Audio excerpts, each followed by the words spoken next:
Hai para subscribers Arvesa Studio, saya Leona. Kami dari Arvesa Studio ingin mengucapkan banyak terima kasih untuk para subscribers dengan cara bagi-bagi hadiah. Ada uang tunai, ada vouchers, dan banyak lagi. Jadi, buat para subscribers, tambahin like and comment di unggahan-unggahan kami dan dapatkan hadiahnya. Ya, harapannya semua anggaran yang sudah diprogram terserap, ya. Semua dan terpakai sesuai dengan budget, sesuai dengan kebutuhan, nah, sesuai dengan perencanaan. Ya. Hasilnya apa? Ya nanti dilihat, masyarakat bisa menilai. Pemerintah ini sudah sesuai harapan masyarakat, DPRD ini sudah sesuai dengan harapan masyarakat. Nah, itu masyarakat yang menilai.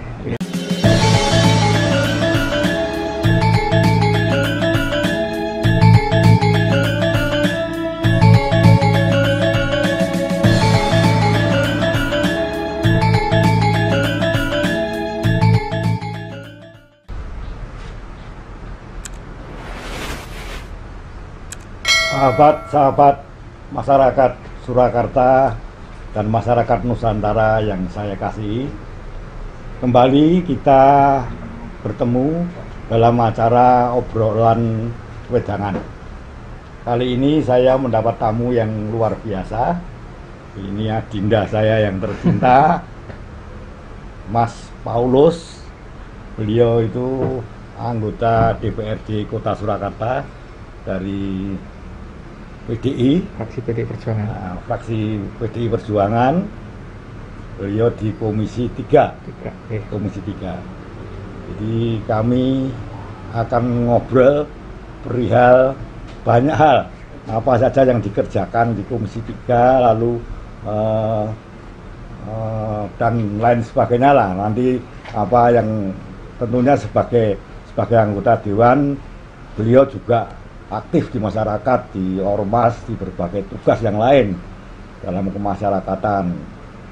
Jadi saya kira pertanyaan saya pertama, di Komisi 3 itu yang dikerjakan, intinya yang dikerjakan itu apa, selain tentunya tetap menggali aspirasi masyarakat untuk menjadi kebijakan bersama. Monggo kami persilakan Mas Paulus. Baik, terima kasih. Anunya bisa dilepas, nggak apa-apa, kita sudah prokes. Ya.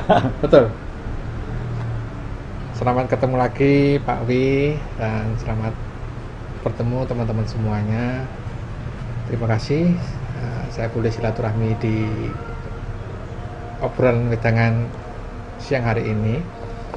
Pak Wi yang saya hormati, saya di Komisi 3 di DPRD Kota Surakarta, ya. Komisi yang membidangi persoalan-persoalan infrastruktur pembangunan. Jadi pembangunan, di situ teman-teman mitra kerja kami adalah OPD PU, ada OPD perhubungan, ada OPD lingkungan hidup, ada OPD perencanaan, pemadam kebakaran, BPBD. Ini mitra kerja kami di Komisi 3 Pak Wi. Jadi cukup luas sebenarnya. Betul. Cukup luas. Secara umum kami sebagai mitra pemerintah berkonterpart dengan pemerintah membidangi persoalan-persoalan pembangunan jalan, irigasi, jembatan, sampai pada pengaturan lalu lintas seperti itu Pak Wi. Nah, kira-kira itu. Ini kalau ini sih saya tertarik karena betapapun Solo itu menjadi kota dan akhirnya akan menjadi besar.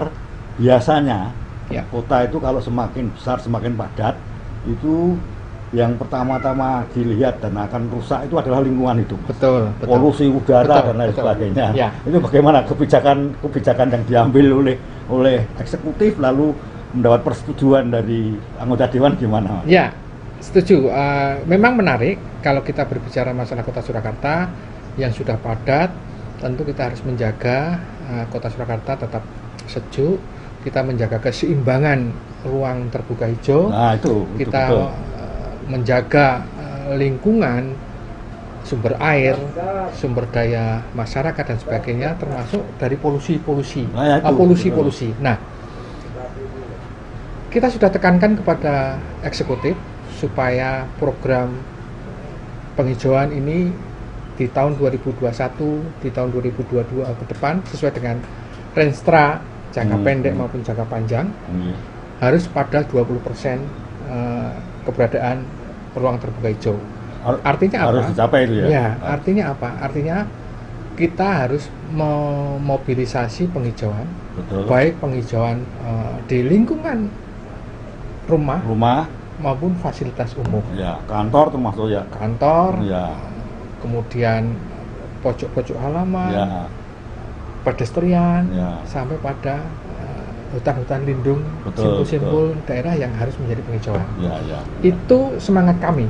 Ya, ya. Jadi kita sudah tekankan kepada dinas terkait, baik itu lingkungan hidup maupun perencanaan Bapeda, supaya kalau taman itu sudah ada Mas ya? Sudah. Nah, tinggal kita meningkatkan. Sekarang kemarin kebetulan obrolan Mas Gibran, Mas Wali ketika diskusi dengan Pak Jokowi supaya diperhatikan ruang terbuka hijaunya masih kurang. Nah, itu menjadi semangat teman-teman semuanya, juga kita dorong Dinas Lingkungan untuk menambah anggaran. Betul. Menambah anggaran untuk pengadaan bibit tanaman. Betul. Menambah anggaran untuk pengadaan taman-tamanisasi.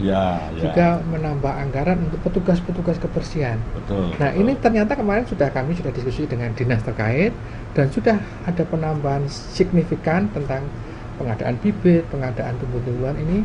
Nah, kita tunggu saja action dari eksekutif untuk penghijauan di Kota Surakarta. Tapi penganggaran sudah ada ya? Kita sudah tambah. Bahkan kemarin kami jujur juga heran ketika dinas terkait kami tanya anggarannya hanya berapa puluh juta. Ini kan sangat ironis. Sangat ironis. Itu. Nah, maka kita dorong untuk tahun 2022 ke depan ini sudah pembahasan anggaran di perubahan kemarin 2021 kita sudah tingkatkan, kemudian di tahun 2022 kita tingkatkan lagi untuk pengadaan penghijauan itu. Soalnya gini, dulu kan saya pernah menjadi kawan ngobrolnya Pak Jokowi. Setuju. Pak Jokowi sebelum pindah dari Solo ke Jakarta itu pernah mencanangkan satu visi yang menurut saya sangat luar biasa. Ya. Visinya itu Solo Super Green City. Masuk Solo, masuk hutan. Ya. Sehingga kan pernah dulu. Sama dengan diskusi saya dengan Pak Jokowi ketika beliau menjabat wali kota. Ya. Saya masih menjadi stafnya wakil wali kota itu, bahwa Pak Jokowi konsep apa? Gini loh Mas Paulus, saya itu ingin Solo itu ya hutan kota. Nah, betul itu. Konkretnya apa Pak Jokowi? Ya silahkan tumbuh apa saja di sana. Ya. Maka lahirlah kemarin program tanpa pagar. Gedung pemerintah itu pagarnya diganti dengan tumbuh-tumbuhan yang sangat bersahabat dengan lingkungan. Betul. Itu yang nah sekarang mudah-mudahan nanti dikembalikan ke arah itu sehingga tadi pencapaian 20% lingkungan hidup itu bisa terpenuhi. Nah, begitu Pak Wima. Saya setuju. Terima kasih. Ini saya juga menangkap aspirasi dari masyarakat, Mas. Makanya saya sampaikan sama penjenengan. Sudah ditangkap oleh pemerintah. Semoga itu bisa ditangkap. Amin. Selain dari itu, Mas, dengan sebagai anggota DPR nih, anggota DPR. Kalau sebagai anggota partai, sebagai petugas partai, ya. Di DPC PDIP Solo itu apa saja yang dikerjakan, itu apa saja saat ini? Pak Wi yang saya hormati, teman-teman yang saya hormati, saat ini saya di Wakil Ketua PDI Perjuangan Kota Surakarta, DPC PDI Perjuangan Kota Surakarta. Tentu sekaligus saya sebagai petugas partai yang duduk di fraksi PDI Perjuangan, kami mendapat tugas dan amanah untuk memperjuangkan kepentingan masyarakat. Betul. Tidak hanya kepentingan PDI Perjuangan sendiri, tetapi juga karena kami sudah diangkat menjadi wakil rakyat, maka sudah menjadi tanggung jawab kami untuk memperjuangkan seluruh aspirasi masyarakat. Betul. PDI Perjuangan yang melekat pada dada kami Dada kami ini kalau dibelah Pak Wi, ini merah PDI Perjuangan. Nah, semangat kami karena puji Tuhan saya sudah 3 periode menjadi anggota DPRD dengan saya amini suara kami sangat signifikan. Tentu menjadi tanggung jawab saya untuk lebih bekerja keras, tentunya. Lebih bertanggung jawab untuk selalu melihat, mendengar dan berbuat apa yang menjadi keinginan masyarakat. Ini kami sinkronkan. Kami akan tetap sesuai dengan anggaran dasar, anggaran rumah tangga partai kami. Apa itu? Ya kerja untuk masyarakat. Itu Pak. Betul. Selain itu Mas, dengan saya mendengar dengan sebagai ketua PSSI Kota Surakarta. Pernah jadi juga ketua pelaksana apa kemarin itu Menpora. Pak Wi. Itu gimana? Coba ceritakan itu tugas apa itu? Ya, ini sebagai organisasi kemasyarakatan. Saya mendapat tanggung jawab sebagai ketua PSSI Kota Surakarta. Yang kalau teman-teman menyebut Persis. Ini saya ketua sudah 2 periode. Sudah 2 periode. Nah, tugas saya adalah bagaimana supaya persepak bolaan di Kota Surakarta maju, berprestasi, mulai dari pembinaan usia dini sampai pada senior. Nah, kita bersyukur senior sudah ada yang menghandle, Mas Kaisang yang profesional. Itu kita pasrahkan kepada Mas Kaisang untuk memanage Persis. Tugas kami sebagai asosiasi PSSI Kota adalah mengorganisir, membina dan meningkatkan prestasi anak-anak SSB, Suratin, sampai pada usia-usia di klub-klub lokal di Kota Surakarta. Nah, puji Tuhan juga saya dipercaya menjadi ketua panitia lokal di proses yang terakhir masa pandemi. Itu adalah kejuaraan Menpora. Piala Menpora kemarin dan sukses. Itu adalah jembatan untuk mendapat izin Liga 1 tampil. Tapi sebelumnya Pak Wi, sudah banyak tanggung jawab saya di kejuaraan-kejuaraan sepak bola dan yang lain-lain. Ya puji Tuhan tidak ada kendala. Meskipun sebetulnya pada waktu Piala Menpora itu adalah betul-betul tugas yang sangat berat dan masa pandemi loh Mas. Masa pandemi loh itu. Dan itu kami bekerja bersama dengan dipercaya oleh PSSI Pusat sebagai pelaksana lokal, harus mempersiapkan segala sesuatunya. Infrastruktur stadion, kemudian prokesnya, kemudian keamanannya, sampai pada petugas-petugasnya. Itu harus sangat-sangat ekstra hati-hati dan bertanggung jawab. Karena apa? Kalau itu tidak sukses, ya sepak bola tidak dapat izin. Itu yang harus kita bantu. Terima kasih. Itu artinya sesuatu yang menurut saya prestasi yang luar biasa. Amin. Itu di masa-masa yang sulit loh Mas itu. Masa-masa sulit. Bagaimana para pemain harus terjaga. Semua harus swab, semua harus vaksin. Baik itu pelaku, pemain, ofisial, kemudian wartawan, kemudian keamanan, panitia, sampai pada wartawan. Semua harus swab, semua harus prokes, dan tamu-tamu dari Jakarta, tamu-tamu istimewa dari pusat, PSSI maupun Menpora maupun Pak Wali Kota juga semuanya swab tertib. Artinya apa? Artinya semua mendukung. Termasuk kita berterima kasih kepada supporter Kota Surakarta, Pasopati dan sebagainya yang sudah mensukseskan dalam bentuk tidak hadir di stadion. Betul. Itu sebagai wujud tanggung jawab. Bisa membayangkan betapa sulitnya itu. Mereka senang tapi tidak bisa masuk. Tetapi puji Tuhan mereka sudah puas dengan melihat. Tapi live streaming itu ya. Live streaming kemudian disiapkan televisi juga. Itu luar biasa Mas. Betul. Luar biasa. Terus kedepannya Mas. Kedepannya Mas Paulus, baik secara pribadi maupun sebagai anggota partai, itu masih punya semacam harapan, semacam cita-cita semacam apa rayan. Oke. Solo kan sudah 30 masih Mas. Ya. 30 kursi. 30 kursi. Ya. 30 kursi. Kedepannya kurang lebih gimana itu Mas? Ya, baik. Jadi tentu secara pribadi kami bertanggung jawab untuk membesarkan PDI Perjuangan. Iya pasti. Ya, yang kedua, secara pribadi kami masih nanti sesuai dengan instruksi partai, ya. Penugasan partai, saya harus di mana, itu saya tetap tegak lurus kepada partai. Partai, ya. Yang harus melahirkan saya, yang membina saya, dan membesarkan saya. Ya. Harapannya apa? Ya sesuai dengan tujuan partai, tentu meraih kekuasaan. Caranya apa? Ya meraih kursi sebesar-besarnya, sebanyak-banyaknya. Nah, dengan cara apa? Dengan cara berjuang, bekerja. Harapannya apa? Harapannya partai dicintai masyarakat, partai juga disenangi masyarakat, partai menjadi harapan masyarakat. Nah, kalau sudah dicintai, outputnya apa? Tentu mereka mencoblos PDI Perjuangan. Harapannya apa? Partai dicintai masyarakat, menjadi lebih besar. Kemudian perolehan meningkat, perolehan suara meningkat. Tentu kita juga akan merasa tanggung jawabnya sudah terpenuhi. Tidak hanya itu saja, kita masih punya harapan-harapan. Ya, lebih bekerja lebih keras lagi. Lebih bermanfaat untuk masyarakat. Betul Pak. Bagaimana sebuah partai itu harus bermanfaat untuk masyarakat. Itu intinya. Itu intinya kan sebenarnya itu.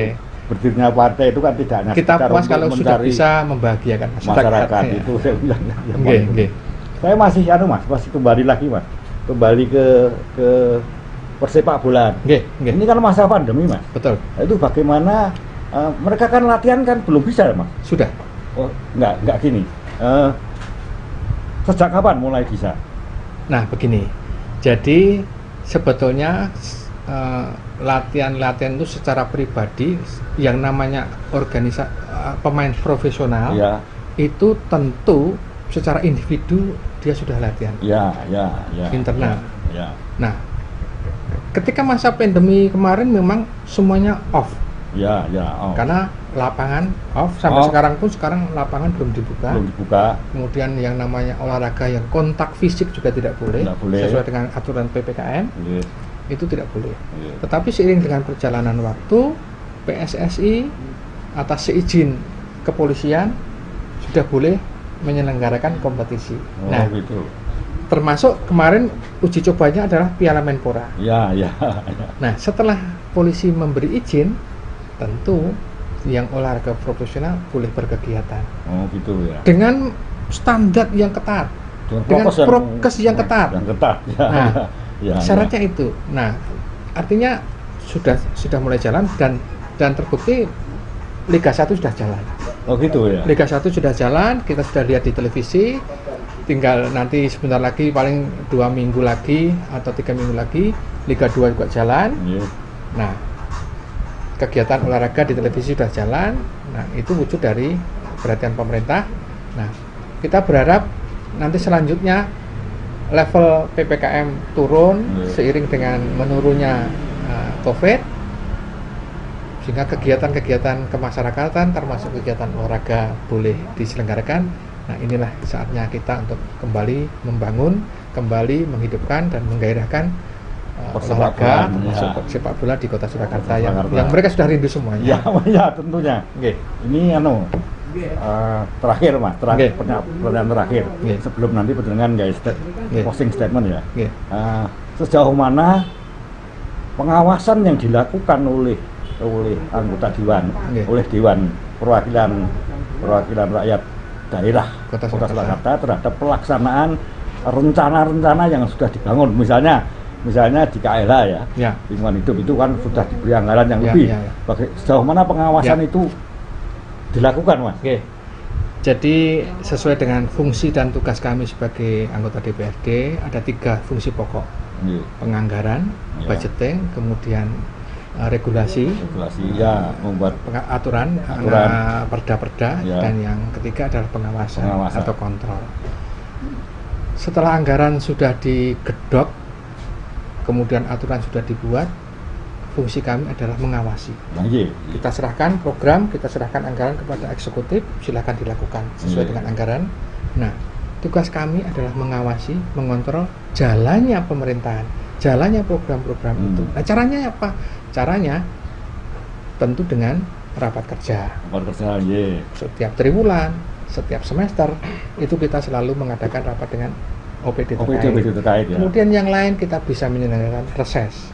Ya. Reses itu bentuk juga penyerapan aspirasi. Di situ kita bisa melihat dan mendengar apa yang dilihat masyarakat, ya. Apa yang diminta masyarakat, apa yang masyarakat, dikritik masyarakat, ya. Apa yang dicermati masyarakat terhadap pembangunan. Betul. Di situ kami bisa melihat. Kemudian setelah hasil reses, kami bisa mendapatkan pokok-pokok pikiran DPRD.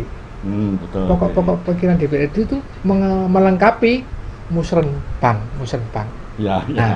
Kemudian kalau ada hal-hal yang tidak selaras dengan program yang direncanakan, kami punya kewajiban untuk mengingatkan, kami punya kewajiban untuk meluruskan, kami punya kewajiban untuk menanyakan. Kalau ada hal-hal yang tidak selaras dengan anggaran, ya kita koordinasi dengan dinas terkait. Ini belum jalan, persentase belum maksimal. Ya, kita beri masukan kepada eksekutif, OPD terkait untuk ini supaya sesuai dengan target, sesuai dengan waktu, sesuai dengan anggaran. Kemudian kalau ada penyelewengan ya tentu kita koordinasikan dengan kepala daerah. Supaya apa? Supaya dikembalikan kepada rule ya. Dikembalikan kepada anggaran yang semestinya. Pada jalur yang semestinya. Nah, harapannya apa? Ya harapannya semua anggaran yang sudah diprogram terserap, semua terpakai sesuai dengan budget, sesuai dengan kebutuhan, sesuai dengan perencanaan. Hasilnya apa? Ya nanti dilihat, masyarakat bisa menilai. Pemerintah ini sudah sesuai harapan masyarakat, DPRD ini sudah sesuai dengan harapan masyarakat. Nah itu masyarakat yang menilai. Itu Pak Wi. Ya semoga dengan itu Solo sungguh-sungguh menjadi kota yang nyaman, Amin. Kota yang sejuk, sesuai dengan kita kota sudah yang hijau, sebutan kota ternyaman. Ternyaman. Luar biasa. Kota yang paling layak huni loh Mas. Iya, kota layak huni. Itu memang harus dipertahankan. Tidak sekedar bangun gedung, bangun macam-macam, tapi lingkungan itu menurut saya menjadi sangat penting karena kota itu biasanya terperosok ke arah itu Mas. Saya ingin menambah sedikit keterangan Pak Wi bahwa di masa-masa pandemi memang banyak anggaran yang terpangkas untuk refocusing kegiatan sosial. Tetapi jalannya pemerintah tetap jalan, pembangunan tetap jalan. Kita tetap memperhatikan kebutuhan masyarakat. Infrastruktur tetap jalan sesuai dengan anggaran. Memang banyak yang konsentrasi ke penanganan COVID, tetapi irigasi sebagai kebutuhan vital tetap jalan. Kemudian pemeliharaan jalan, pemeliharaan lingkungan tetap jalan. Jembatan mana yang rusak tetap jalan. Sampai pada pembangunan gedung perkantoran juga tetap jalan, meskipun porsinya berbeda dengan kalau kondisi normal. Tentu. Yang saya tahu persis ya anggaran untuk kesenian juga terpangkas. Karena itu berhubungan dengan saya sendiri loh. Nggih Pak Wi. Ya mohon maaf, memang yang berhubungan dengan kumpul-kumpul dan menghimpun masyarakat itu belum boleh. Bolehnya stream live streaming boleh live streaming pun dibatasi Mas. Dibatasi apalagi pas PPKM ini. Wah di level papati rong ngopo wae ra ento Mas. Betul. Wah ini jendel kabeh iki. Ya moga-moga sebentar lagi. Monggo sekarang untuk closing statement dengan matur kalian masyarakat Surakarta, monggo. Ya, terima kasih Pak Wi dan sahabat-sahabat wedangan di manapun berada. Kami terima kasih sudah dipercaya untuk menjadi wakil Bapak Ibu semuanya. Kami berharap di masa sulit pandemi ini semua tertib, semua bertanggung jawab terhadap kebijakan pemerintah. Kita ikuti aturan pemerintah dalam hal PPKM. Tapi mari kita tetap berusaha untuk selalu menjaga kota kita tercinta, menjaga supaya tetap aman, kondusif, nyaman, dengan masing-masing bekerja sesuai dengan porsi masing-masing, sesuai bidang masing-masing, dengan bertanggung jawab dan penuh dengan semangat. Terima kasih dan Tuhan memberkati kita semuanya. Selamat sore, terima kasih sekali kepada Mas Paulus yang sudah memberikan banyak keterangan. Semoga ini bisa membuat pencerahan bagi masyarakat. Amin. Tentang tugas DPRD, tentang visi kota Surakarta, dan lain sebagainya. Ini bisa bermanfaat bahwa kota kita tetap akan maju terus, bersama-sama maju, direncanakan secara matang, diawasi secara ketat, sehingga sungguh-sungguh bisa menjadi sesuai dengan harapan masyarakat. Amin. Saya kira itu pertemuan kita kali ini. Sampai ketemu di pertemuan berikutnya. Terima kasih.